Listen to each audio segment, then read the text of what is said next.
Hello and welcome back to my YouTube channel. Thank you guys for being here. My name is Joanna and I love to do those book reviews for you.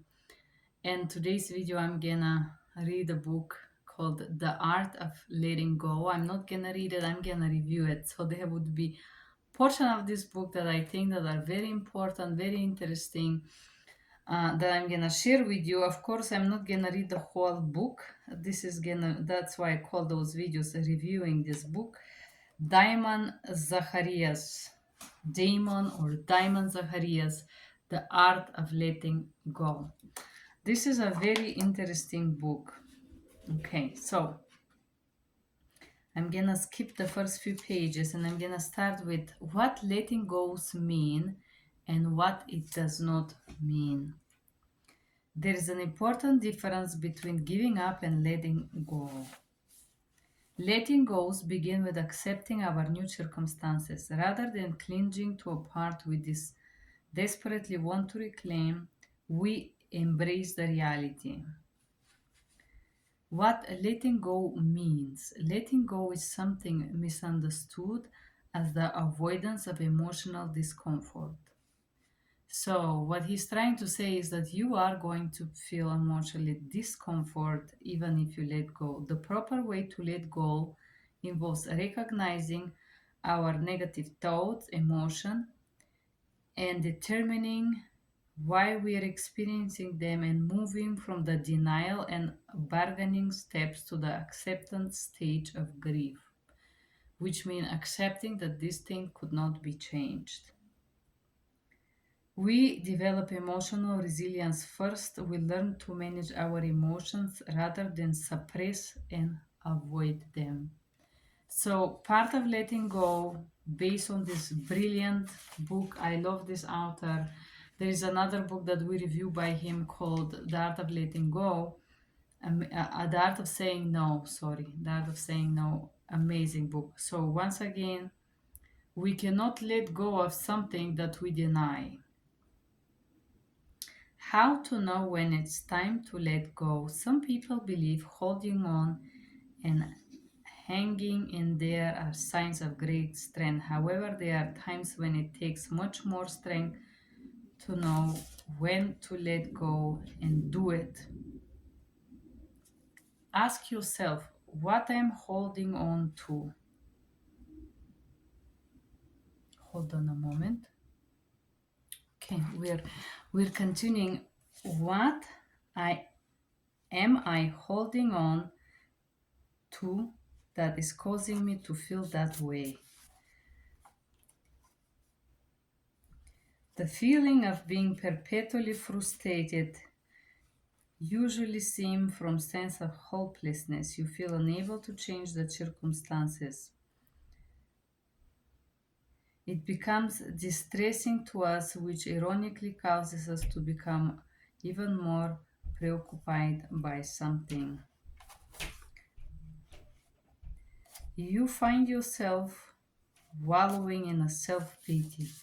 Self-pity can stem from a variety of internal and external factors.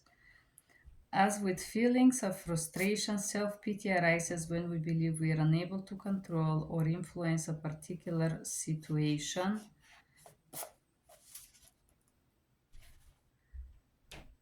Emotionally drained. This feeling is difficult one to recognize and access. Emotional exhaustion or draining occur slowly. You can't remember last time you felt happy. If you cannot recall last time you were happy, you may be clinging a painful memory. Deeply felt lost or a regrettable consequence decision make false expectations. What to do when to notice signs. 10 reasons you should let go. First, personal growth. It allows you to grow. Improved mental health. When you drop a situation that you cannot change, you sleep better basically. It helps you improve your physical health. You enjoy multi-healthy relationship over pound, so you build better relationships, less focus on pleasing others. greater courage. The fear can build to a point where we become unable to make even small decisions or take small steps forward. When we let go, we have improved adaptability, become more receptive to change, and become more adaptable, greater appreciation of our daily joys. So small joyful experience happen during the day, and each day we start to notice them. When we let go, we have more empathy for others. And then we build emotional independence. But it's a hard work, he said, to let go. Uh, our happiness depend on our commitment to let go of regrets, disappointment, grievances, anger that hold us back. Okay, and then he breaks it down. Now, we 20 things that we should let go. Failed relationships. Uh, why we should let go? Because there was a reason that they did not function. It's over. It's done. No need to hold back. Toxic relationships. After all, they cause us stress, anxiety, and there is absence of respect and trust. Jealousy. Let go of jealousy. My theory about jealousy is that jealousy it's usually experienced by people who haven't done anything to conquer you or to have a good time with you, and because they're busy with being jealous. Jealousy is a very powerful um, fuel, if you want to. And usually, dysfunctional people are jealous because they know that they have not treated you properly, and they are very easily triggered because they are aware that the smallest drop of sugar can take you away. So, yes, definitely we should drop jealousy. Past failures. Past failures are good starter to become successful. Past regrets. Drop them. Past misfortunes. Let go of those. Unachieved goals. Yes, sometimes I set so many goals, and after sometimes I'm thinking, do I really need that? The truth is no. Judgment of others. We should let go to judge others. It's not our business. Others' grudges and disdain. Because we feel a sense of unease when someone is upset with us, grudges trouble us. We want to rectify things. We can't control others' people feeling, basically. We should let go of control over everything because we can't control much except ourselves, which is also very challenging. The expectation to be happy all the time.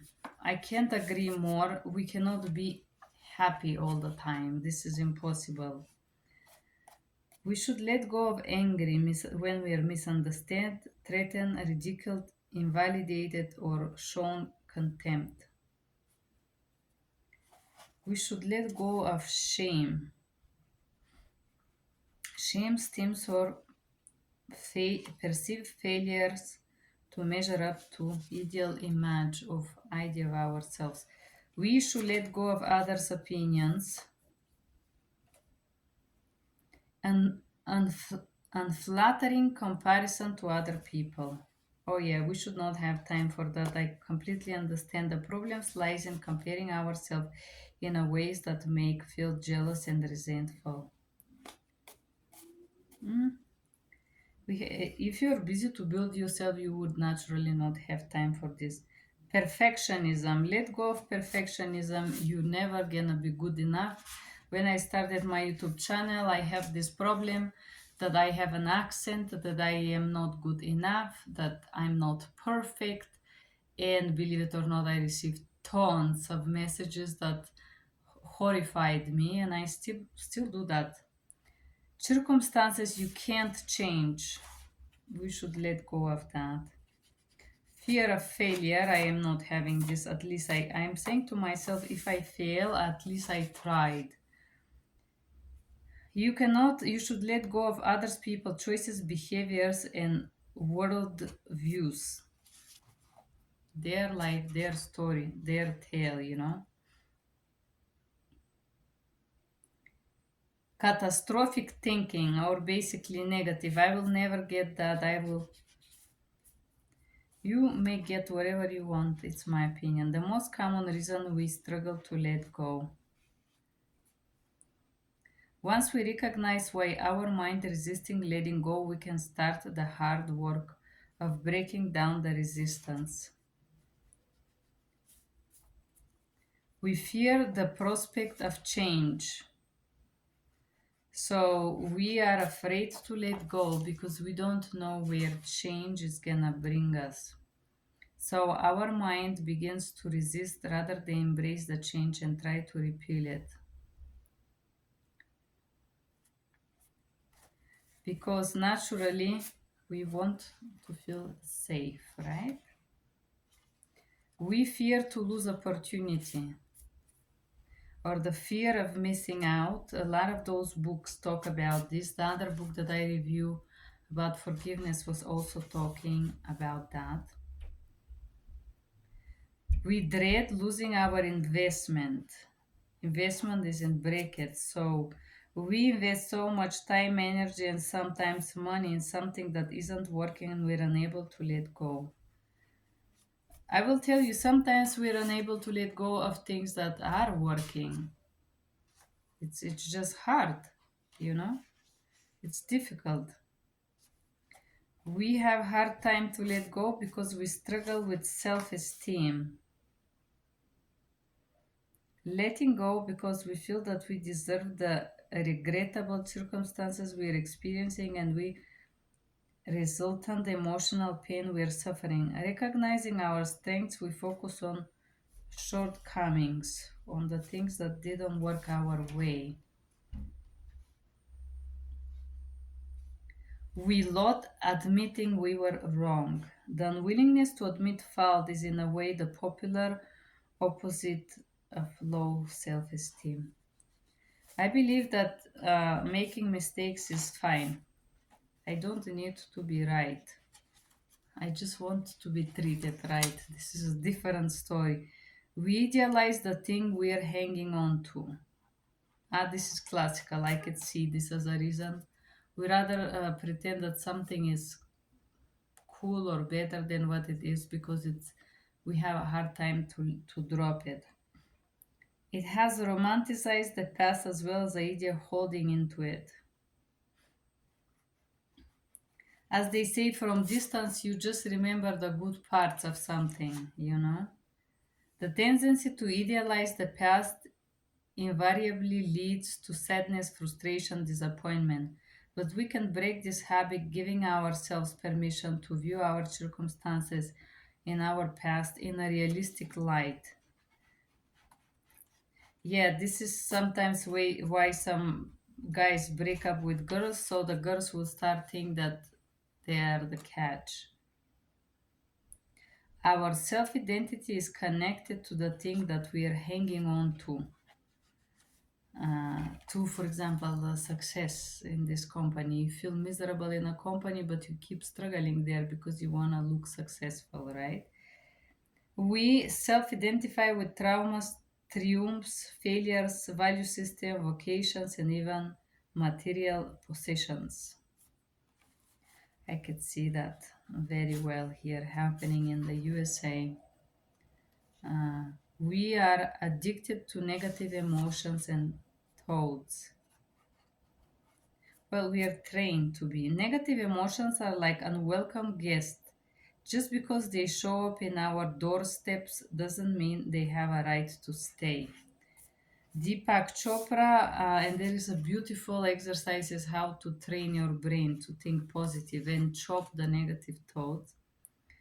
Way too often we focus on a negativity without a purpose. There is a purpose. All the social media feed us with negative ideas. Our brains are hardwired to survive. It's part of our natural program. Biological imperative is hardwired into us. Human brain is adept at making sure that we keep track of events. So here, not directly, but he talk about the survival mode in your brain and how your brain will try to constantly save you or preserve you. 21 strategies of letting go and moving on with your life. Next portion, let's see. Number one, make the decision to let go. And then exercise with journaling. I am committed to let go, and by letting go, I'm gonna achieve XYZ. Identify your emotional state. Obviously, unstable. If you struggle with letting go things, what is your emotional state? Happy? Exercise 2, find a quiet place, and I got stuck in a traffic on my way home. Write it down.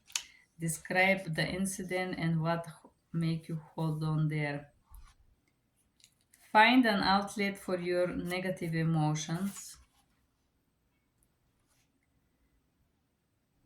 Next time you find yourself anguish over something, immediately refer to list of force yourself uh, to do one of the activities. So basically try to do something to stop negativity. Determine wherever your needs are being met. When we have difficulty letting go of something is often because we believe it was meeting one of our needs, or we were in waiting mode to meet our needs. So this is great. The exercise, try to find out, does this thing actually meet my needs, what it means to me. Identify what gives you purpose. In the previous section, focus determining, okay, once you try to write down if thing meet your needs, you're gonna see that seemed to meet the needs, but it actually did not. And when you identify your purpose, you're not gonna be so clingy to other people. Exercise 5, write down what makes me happy, what moves me, what I'm good at, what are my biggest fans. I should be my biggest fans. How, if I knew I was going to pass away in a few years, how would I spend my remaining time? Exactly the way I'm spending it. Who would I like to be 10 years from today? Famous and rich. I like who I am today. I'm joking with you guys. You don't have to wait 10 years to be something. You can be yourself today and you can be proud of it. Even if you cry, that's my point of view. Acknowledge your emotional pain. As long as you're unable to access the power of now, every emotional pain that you experience leaves behind as a residue of pain that lives in you.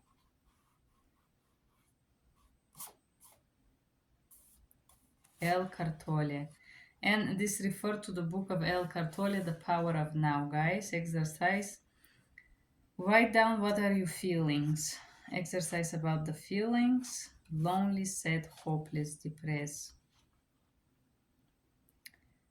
Look for important lessons. Let's see. In the process of letting go, you will lose many things from the past, but you will find yourself. We make poor choices, we make mistakes, and it's okay. So exercise number 7, why do I feel regret over something? What I was trying to accomplish. Why do I feel regret? And you have to answer these questions with yourself. I have done the exercises with this book and I will tell you the results are interesting. Recognizing that your ideal self is a mirage. Mirage, it's, mirage in the desert, something that does not exist. Embrace the glorious mess that you are. Elizabeth Gilbert. Embrace yourself. I love this portion. My interests, areas that I deserve more of my time. Surrender your pride. Pride causes more than hunger, thirst, and cold. We sometimes mistake pride for self esteem and self confidence. Things of which I am proud of myself, who I am today, what I do, what a wonderful person and a woman I am. Things that make me feel defensive, abuse, make me feel scared, actually. Acknowledge the debilitating effects of guilt and shame. Guilt and shame corrodes every part that believes we're capable to change. Brain Brown. Guilt and shame are painful, crippling emotions. Both are reminders that we've done something wrong, often producing terrible consequences for ourselves and others.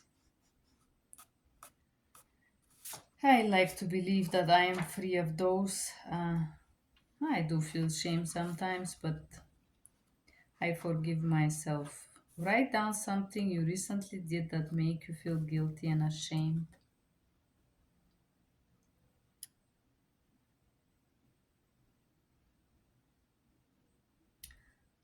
I don't feel guilty lately, nor ashamed. I'm a wonderful person. I mean this. So, yeah, I have done things that I feel ashamed for in my life, but not lately. Disregard what others think of you. Care, care about what other people think, and you will always be their prisoner. So, as long as you care what other people think about you, you'll never be free, basically. My values. Write down your values and your triggers. A recent incident that triggered my insecurity. This one is funny. I'm gonna share it with you. There was this gorgeous guy at the gym. I thought we got something. I thought we had a feeling or something, you know. It was like 4 years ago. And and he helped me with the bar, and his name is Mike. Just a very shy, well educated guy, like lovely in my opinion. I thought we had a crushes on each other. This is me, no? And I haven't seen him for about 3 years, and suddenly last week I saw him at the gym and I was like, oh my goodness, this is him. And then I said hi, and then I went back and I said, how are you doing and what's up? And I started talking with the guy, and the guy talked and walked with me across the gym. And and then I was like, you don't remember me? the guy the guy said that he never seen me before. he he doesn't know me. He doesn't remember me. Oh my goodness. Yeah, I felt so embarrassed. Like I felt like one of these desperate people who hit on guys like and they're not welcome, you know. It was so embarrassing. And I think I changed my color. I'm like, oh my goodness, I'm so sorry. Like I just jump into you like that. He's like, no, you're cool. It doesn't matter. I'm like, yeah, I'm thinking, yeah, it matters to me, you know. He's like, yeah, but I said hi to you, didn't I? And I was like, oh goodness, this is why I had a crush on this guy because he's such a well-mannered gentleman. So I felt so embarrassed that he didn't remember me and everything. Yeah, I did feel a little bit ashamed there. And I realized that, yeah, I was the only one having a crush on him. That was funny. Stop trying to make everyone else happy. When you say yes to others. Make sure you aren't saying no to yourself. I like this one. Write down your priorities. Thing I have recently done to make others happy. Oh yeah, I should done nothing to make others happy. Uh, there is nobody around me. Ask yourself, did anything in my second list from adding anything on the first list? Priorities. Stop trying to make yourself happy. Happiness is like a being cool. The harder try, the less you're going to be happy. Yes, the more you pretend, the less it works. Uh, s- Scrutinize how you make decisions. I follow a carefully process when I make decision. I determine what I want to achieve. I don't. I take into account every factor. I don't. I'm never surprised by the effect of my decisions. I am surprised. When I feel uncertain about decision, I review my process. I retake errors. I reply on exercises. I relay rush my I rarely rush my decisions. I wish it was true. Diagnose why you're feeling lazy. Okay, and then exercise about this. Practice gratitude. I love this one. Epictetus. He is a wise man who does not grieve for the things which he has not, but rejoices at those which he has. Often fail to notice the good things that happen to us each day. Just think about the good things that happen. I think a good thing that happened to me today is that I had a good hike. Um,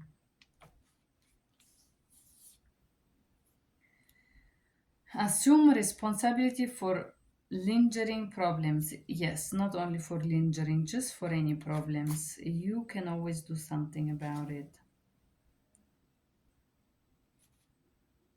Acknowledge existing problems and what you can do about them.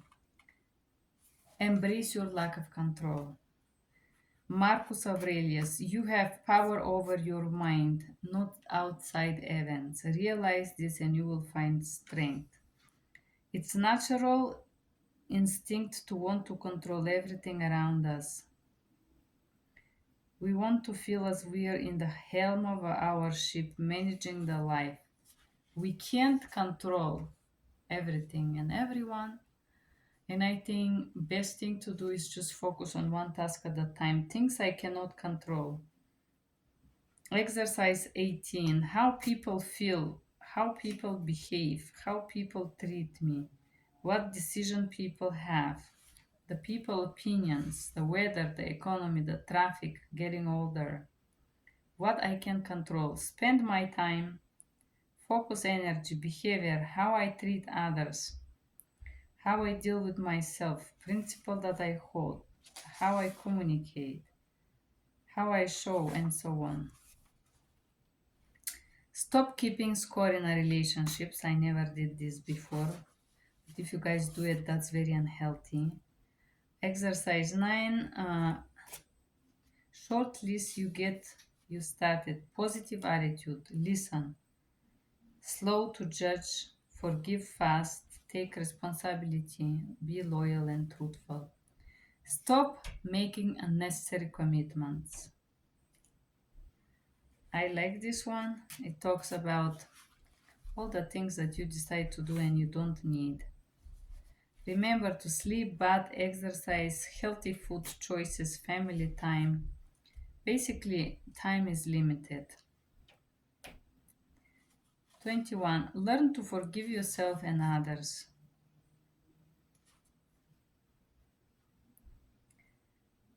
Here is example of exercises. I feel more in peace, anxious, how you feel. Um, Develop emotional diversity. This is beautiful. Manage your emotional investment in expected outcomes. Basically, in this bonus says sometimes you cannot control the outcome, only you can control you. Sometimes you put the effort to take the necessary steps, some things aren't happening, so it means that you have to drop it and move on to the next decision. Question the accuracy of your personal narratives. And I don't know why, but every people talk about this, that you're fake with your yourself and you narrow yourself excuses. In this portion, he talks about excuses that you narrow to yourself. Oh, my parents were bad and that's why I'm an asshole now. There is any or people who are abusive. Oh yeah, my parents abuse me, so I have a right to abuse you. You know, this type of narratives that basically make you evade responsibility. And then final thoughts on letting go. Did you enjoy practicing this book? Of course we did. Damon Zacharias. I do advise this book is great. I'm gonna put this book in the section of forgiveness. I think art of letting go is also part of the process to forgive. Thank you for being here. Bye bye.